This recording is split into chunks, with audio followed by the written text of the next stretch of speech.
اللهم صل على سيدنا ومولانا محمد افضل صلواتك بعدد معلوماتك وبارك وسلم وصل عليه. بسم اللہ الرحمن الرحیم.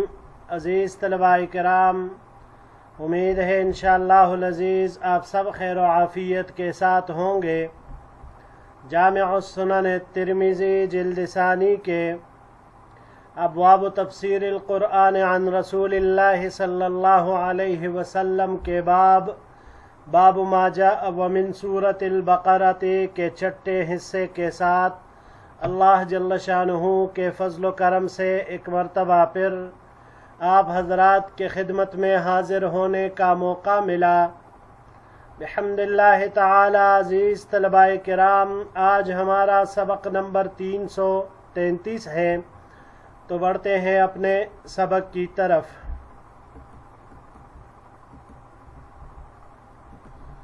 وبه قال حدثنا ابن ابی عمر قال حدثنا سفیان عن ابن المنکدر سمع جابرا رضی اللہ تعالی عنہ یقول.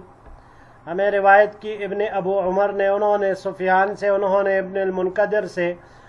ابن المنکدر نے جابر رضی اللہ تعالی عنہ کو فرماتے ہوئے سنا، کانت الیہود تقول، کہ یہود کہتے تھے، من اتا امرأتہ فی قبولها من دبرها کان الولد احول،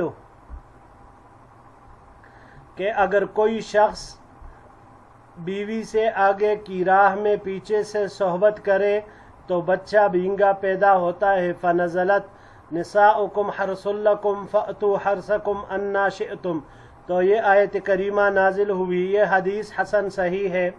وبه قال حدثنا محمد بن بشار قال حدثنا عبد الرحمن بن مهدي قال حدثنا سفيان عن ابن حسيم عن ابن ثابت عن حفصة بنت عبد الرحمن عن سلمة رضی اللہ تعالی عنہا.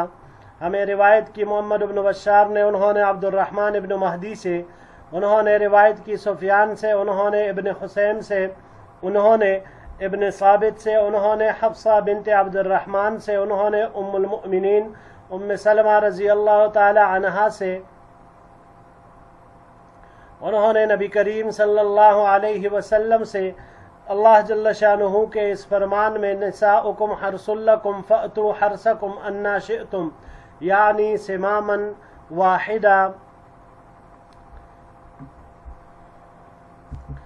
حضور نبی کریم صلی اللہ علیہ وسلم سے اس آیت کی تفسیر میں مروی ہے کہ معین جگہ پر معین سراہ ہی میں صحبت کی جائے. السمام بکسر الصاد، یہ شیشی کی ڈاٹ کو کہتے ہیں، اور مراد یہاں پر اس سے عورت کے شرمگاہ ہے آگے والی. هذا حدیث حسن صحیح، یہ حدیث حسن صحیح ہے. و ابن حسین هو عبد الله ابن عثمان ابن حسین، و ابن ثابت هو عبد الرحمن ابن عبد الله ابن ثابت الجمحی المکی. یہ حدیث حسن صحیح ہے. ابن حسین یہ عبداللہ ابن عثمان ابن حسین ہے، اور ابن ثابت یہ جو راوی یہاں پر آئے تو یہ عبد الرحمن ابن عبداللہ ابن ثابت الجمحی المکی ہے. وحفصۃ ہی بنت عبد الرحمن ابن ابی بکر الصدیق، اور حفصہ یہ عبد الرحمن کی بیٹی ہے، اور عبد الرحمن یہ ابو بکر صدیق رضی اللہ تعالیٰ عنہ کے بیٹے ہیں. وَيُرْوَى فِي صِمَامٍ وَاحِدٍ، اور یہ بھی مروی کیا گیا ہے کہ صِمَامًا واحدًا کی جگہ فی صِمَامٍ واحدٍ بھی مروی ہے. جی عزیز طلباء کرام، سورہ بقرہ کی یہ آیت مبارک 223 ہے. نساؤکم حرث لکم فأتوا حرثکم انا شئتم، تمہاری بیویاں تمہارے کیت ہے، سو اپنے کیت میں جس طرح سے چاہو آؤ. اب حرث اس کے معنی ہے کیت، یعنی پیداوار کی جگہ، اور پیداوار کی جگہ وہ صرف اور صرف عورت کے آگے کی شرمگاہ ہے، پچھلے طرف والی نہیں، کیونکہ وہ گندگی کی جگہ ہے. تو لہٰذا صحبت اور جماع یہ کی جاتی ہی پیداوار کے لیے ہے، نسل انسانی کو آگے بڑھانے کے لیے. تو اسی وجہ سے یہ صرف قبل میں جائز ہوگی اور دبر میں نہیں۔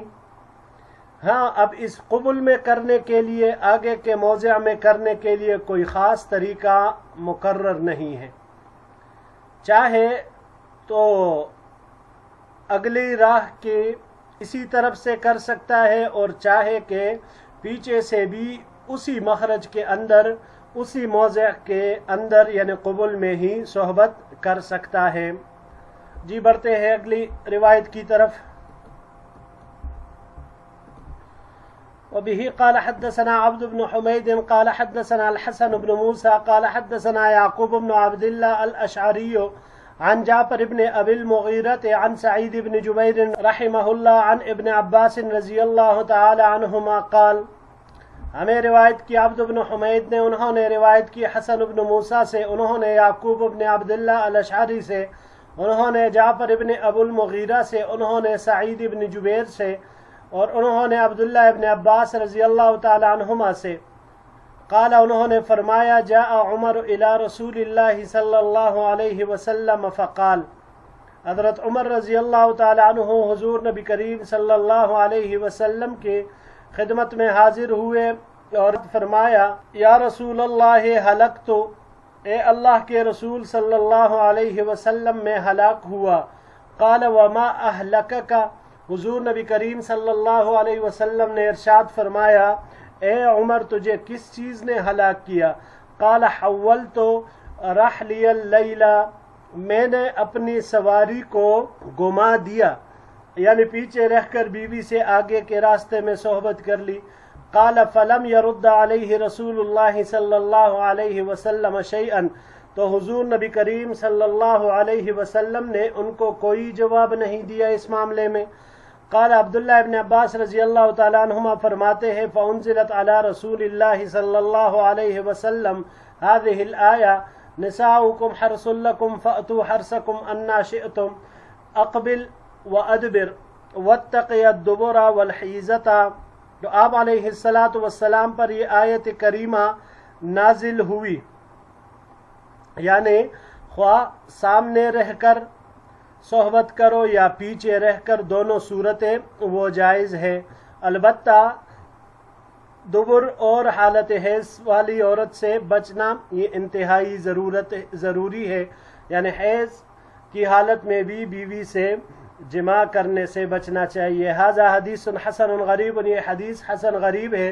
ویعقوب بن عبداللہ الاشعری هو یعقوب القمی، اور یعقوب بن عبداللہ الاشعری یہ جو راوی یہاں پر آئے تو یہ یعقوب القمی ہیں۔ جی عزیز طلباء کرام، یہی آیت جو پچھلی روایت میں بیان ہوا، نساؤکم حرث لکم، اسی کے بارے میں حضرت عمر رضی اللہ تعالی عنہ کا واقعہ اس روایت میں عبداللہ ابن عباس رضی اللہ تعالی عنہما نے ذکر فرمایا کہ حضور نبی کریم صلی اللہ علیہ وسلم کی خدمت میں حاضر ہوئے اور عرض کیا کہ یا رسول اللہ میں ہلاک ہو گیا، تباہ ہو گیا۔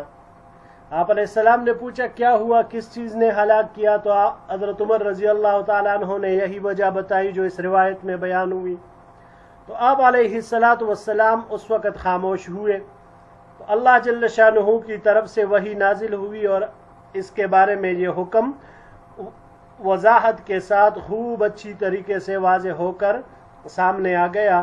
اس کی وضاحت واقعی وہی ہے کہ حرث یہ پیداوار کی جگہ، تو پیداوار یہ ہوتی ہے قبل ہی سے ہے، تو چاہے انسان آگے کی طرف سے آئے یا پیچھے کی طرف سے آئے، لیکن موضع وہ قبل ہی ہونا چاہیے، کیونکہ یہی نسل انسانی کے پیدائش کی جگہ ہے۔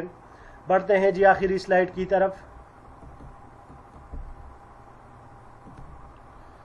وبه قال حدثنا عبد بن حميد قال حدثنا هاشم بن القاسم عن المبارك بن فضالة عن الحسن عن معقل بن يسار، ہمیں روایت کی عبد بن حمید نے، انہوں نے ہاشم بن القاسم سے، انہوں نے مبارک بن فضالہ سے، انہوں نے حسن سے، انہوں نے معقل بن یسار رضی اللہ تعالی عنہ سے، انہ زوج اختہ رجلا من المسلمین علی عہد رسول اللہ صلی اللہ علیہ وسلم، کہ انہوں نے عہد نبوی میں ایک مسلمان سے اپنی بہن کا نکاح کر دیا فکانت عندہ ما کانت ثم طلقها تطلیقتا لم یراجعها حتی انقضت العدت، تو وہ اس کے پاس رہی جب تک رہی، پھر اس نے اس کو ایک طلاق دے دی اور اس نکاح میں رجوع نہیں کیا یہاں تک کہ عدت گزر گئی۔ فَهَوِيَهَا وَهَوِيَتْهُ، پھر اس نے عورت کو چاہا اور اس عورت نے بھی اس مرد کو چاہا۔ ثُمَّ خَطَبَهَا مَعَ الْخُطَّابِ، پھر اس شخص نے منگنی بھیجنے والوں کے ساتھ اس عورت کی طرف منگنی کا پیغام بھیجا۔ فَقَالَ لَهُ يَا لُكَ أَكْرَمْتُكَ بِهَا وَزَوَّجْتُكَهَا فَطَلَّقْتَهَا وَاللَّهِ لَا تَرْجِعُ إِلَيْكَ أَبَدًا آخر ما عليك قال فعلم الله حاجته إليها وحاجتها إلى بعلها، تو جب اس نے منگنی والوں کے ساتھ خود بھی منگنی کا پیغام بھیجا تو ماکل رضی اللہ تعالی عنہ نے اس کو کہا کہ اے کمینے، میں نے تجھے اس عورت کے ذریعے سے عزت دی، یعنی میں نے اپنی بہن تیرے نکاح میں دی اور تجھے عزت بخشی، میں نے تیرا اس سے نکاح کیا اور تو نے اسے طلاق دے دی، اللہ کی قسم اب وہ تیرے طرف کبھی بھی نہیں لوٹے گی تیری زندگی کی آخری سانس تک۔ حضرت ماکل رضی اللہ تعالیٰ عنہ کہتے ہیں کہ پھر اللہ تعالیٰ نے اس مرد کی اس عورت کی طرف اور اس عورت کی اس مرد کی طرف حاجت جانی، فانزل اللہ تبارک و تعالی وَإِذَا طَلَّقْتُمُ النِّسَاءَ فَبَلَغْنَ أَجَلَهُنَّ إِلَىٰ قَوْلِهِ وَأَنْتُمْ لَا تَعْلَمُونَ، اللہ جل شانہ نے یہ آیات مبارکہ نازل فرمائی۔ فلما سمعها معقل، پھر جب معقل رضی اللہ تعالیٰ عنہ نے یہ آیات مبارکہ سماعت فرمائی، قال سمعا لربی وطاعتا ثم دعاہ، تو معقل رضی اللہ تعالیٰ عنہ نے پھر فرمایا کہ میں نے اپنے پروردگار کی بات سن لی اور میں اس کو مانتا ہوں۔ ثم دعاہ، پھر انہوں نے اس کے شوہر کو بلایا، فقال ازوجک واکرمک، میں تیرا اپنی بہن سے نکاح کرتا ہوں اور میں تیری عزت بڑھاتا ہوں۔ ھذا حدیث حسن صحیح، یہ حدیث حسن صحیح ہے۔ وقد روی من غیر وجہ عن الحسن، اور یہ مروی ہے اس کے علاوہ دوسرے طریق سے حسن سے۔ وفی الحدیث دلالت علی انہ لا یجوز النکاح بغیر ولی، اس حدیث میں اس بات کی دلالت موجود ہے کہ ولی کے اجازت کے بغیر نکاح جائز نہیں۔ لأن اخت معقل ابن یسار کانت سیبا، کیونکہ معقل ابن یسار کی بہن یہ سیبہ تھی۔ فلو کان الامر الیہا دون ولیہا لزوجت نفسها ولم تحتج الى ولیہا معقل ابن یسار، تو اگر معاملہ اس کی ہاتھ میں ہوتا، اس کے ولی کے اختیار میں نہیں، تو یہ اپنے آپ کی نکاح یعنی اپنی شادی کر سکتی تھی اور یہ اپنے ولی کی محتاج نہیں ہوتی، جو کہ معقل ابن یسار رضی اللہ تعالیٰ عنہ ہوتے۔ وَإِنَّمَا خَاطَبَ اللَّهُ فِي هَذِهِ الْآيَةِ الْأَوْلِيَاءَ، اور اللہ جل شانہ نے اس آیت میں اولیاء کی طرف ہی خطاب فرمایا ہے۔ فَلَا تَعْضُلُوهُنَّ أَن يَنكِحْنَ أَزْوَاجَهُنَّ، ففي هذه الآية دلالة على أن الأمر إلى أولياء في تزويج مع رضاهن، تو اس آیت میں اس بات کی دلالت موجود ہے کہ نکاح کرنے کا معاملہ حق اولیاء کا ہے، اس کی رضامندی کے ساتھ، یعنی لڑکی کی رضامندی کے ساتھ۔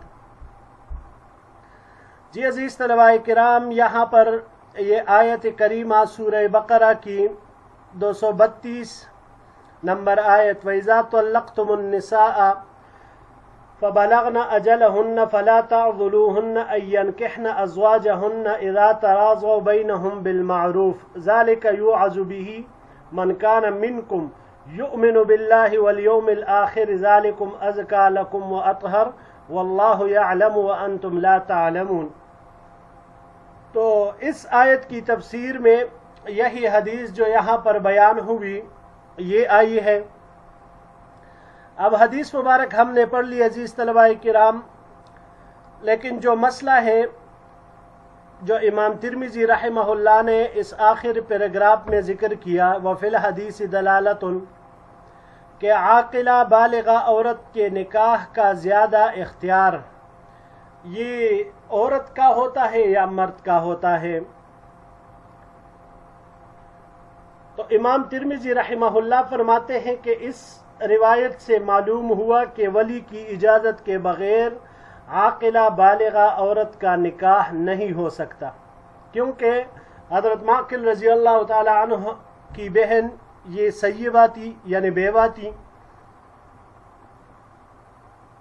بس اگر عورت کو ولی کی اجازت کے بغیر اپنے نکاح کا اختیار ہوتا تو وہ خود اپنا نکاح کر لیتی، ان کو حضرت معقل کی اجازت کی ضرورت نہ تھی۔ لیکن اللہ جل شانہ نے اس آیت میں اولیاء کو ہی مخاطب کر کے فرمایا فَلَا تَعْضُلُوهُنَّ أَن يَنكِحْنَ أَزْوَاجَهُنَّ، کہ تم ان کو اس بات سے مت روکو کہ وہ اپنے شوہروں سے نکاح کرے۔